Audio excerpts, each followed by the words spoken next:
السلام عليكم، كي دايرين؟ لاباس عليكم؟ نتمنى تكونوا كاملين بخير وعلى خير. مرحبا بكم في زاوية صغيرة من قلبي من القلب للقلب. اليوم بغيت نهضر على التعب النفسي ولا العياء ولا التسخسيخة النفسية. داك النوع ديال العيا اللي ما كيبانش، كتكون نتا كضحك عايش حياتك، كلشي هو هداك، ولكن الداخل ديالك مسخسخ.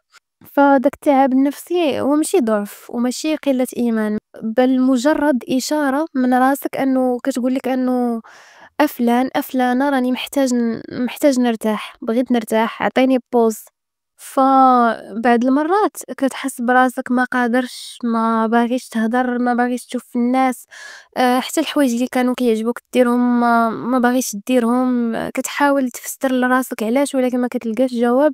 من غير انه راه والله دي فوا كتوصل بيك لدرجة انه حتى ديك مثلا شي حد كيسولك على شي حاجة تقدر تجاوب ولا لا، حتى ديك التحريكة د الراس ديال لا ولا ديال كتولي شي حاجة صعيبة عليك ديرها، كتولي ما قادش حتى تهز راسك أصلًا من على المخدة. وأنا صراحة كيفاش كنتعامل مع هاد الأمر هذا، أنا ما كنديرش نصائح هنايا. ديجا هاد ماشي بودكاست، مي هاد الهضرة ديال اللي كنقولها لكم من القلب للقلب. كنقولها كنقول شي حوايج باغا نديرهم وكنقول شي حوايج كنديرهم. ما أنا ما قارياش على هاد الشي، ماني طبيبة، ماني مستشارة، ما حتى شي حاجة. أنا غير كنبارطاجي شي حاجة كنحس بها مع ناس اللي بغيتها توصل لقلوبهم.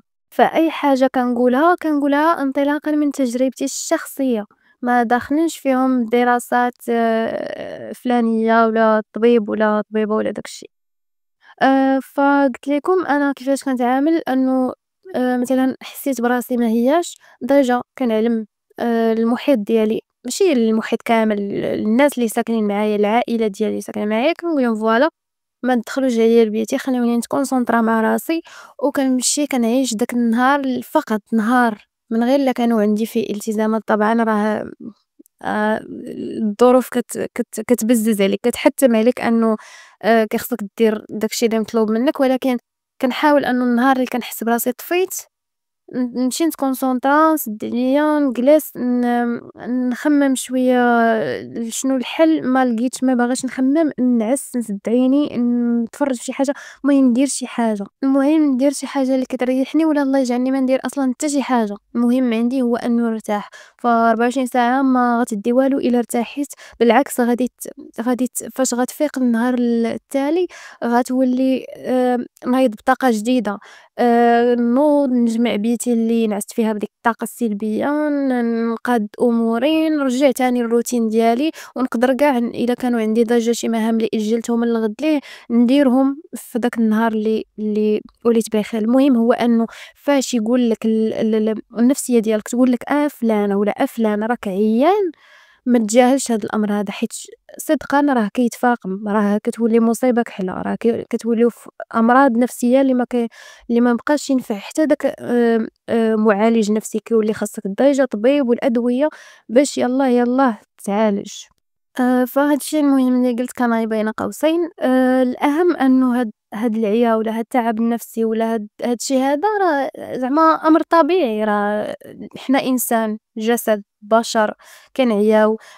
ديجا الضغوطات، التفكير، الروينة الكحلة، داكشي اللي داير بين المحيط ديالنا. ديجا إلا كان عندك محيط اللي حالته زعما محيط سام، هاديك كاع موضوعها بوحدو. كاين هادشي راه طبيعي، الإنسان كيبغي يرتاح.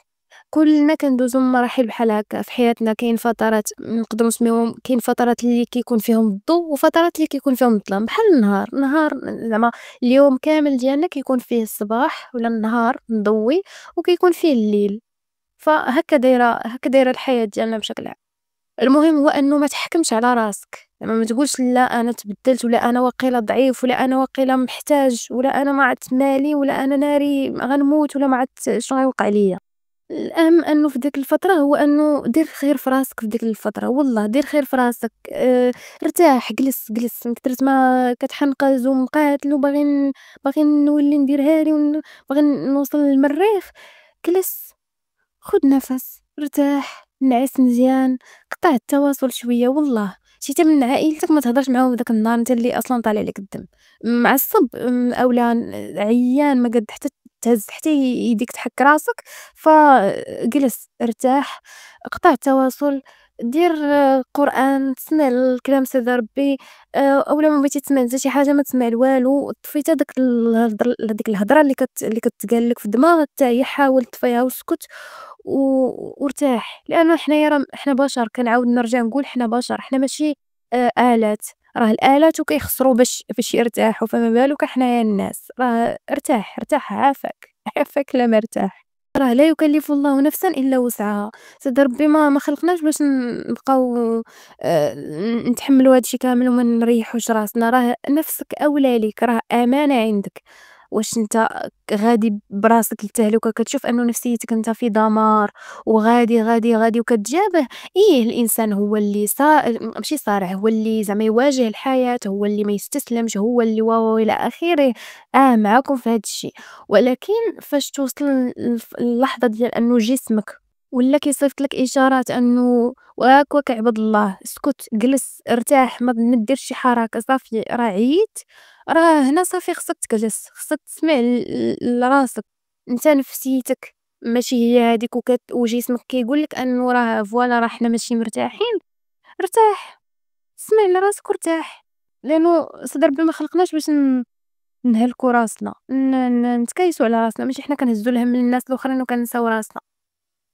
وأهم حاجة أنه راه إلا بكيتي ماشي عيب، وإلا ضعفيتي راه ماشي هي نهاية العالم، ماشي أنا إلا مشيت ديت عليا واحد النهار غير نهار واحد عباد الله عاوتاني باش ما نزيدوش فيه باش ما نوصلوش للخمول وباغيين نلقاوها سبّة عاوتاني ونبقاوها ناعسين، نهار واحد إلا ارتحينا فيه وسمعنا لعظيماتنا شوية وريحنا عظيماتنا شوية، ماشي هي نهاية العالم، ماشي غتوقف الكرة الأرضية غادي تقطع الأكسجين على العالم، غترتاح وهاكا غادي راه السهم باش كيصيفطوه راه كيجبدو اللور باش باش تمشي لأبعد مسافة، ماشي كيخليوه في بلاصتو ولا كيدفعوه هاكا، كيبقاو يدفعوا في السهم بشوية بشوية حتى يوصل للهدف، فهمتوا؟ داك التعب النفسي راه ماشي آآ خصنا باش ما نوصلوش لمرحلة أنه يبقى دائمًا فيا أنا داك التعب النفسي يوميًا، يوميًا باغا نرتاح، خاصنا تسمع لراسك.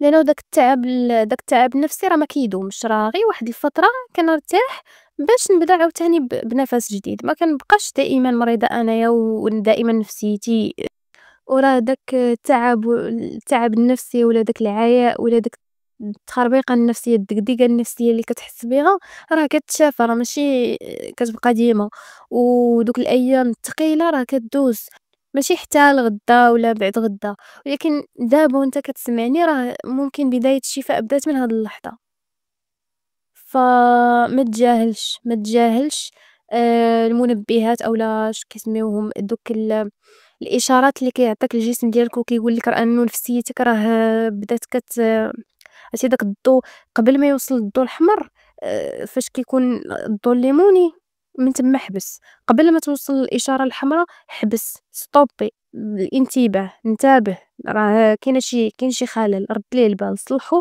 قبل ما توصل للضو الأحمر.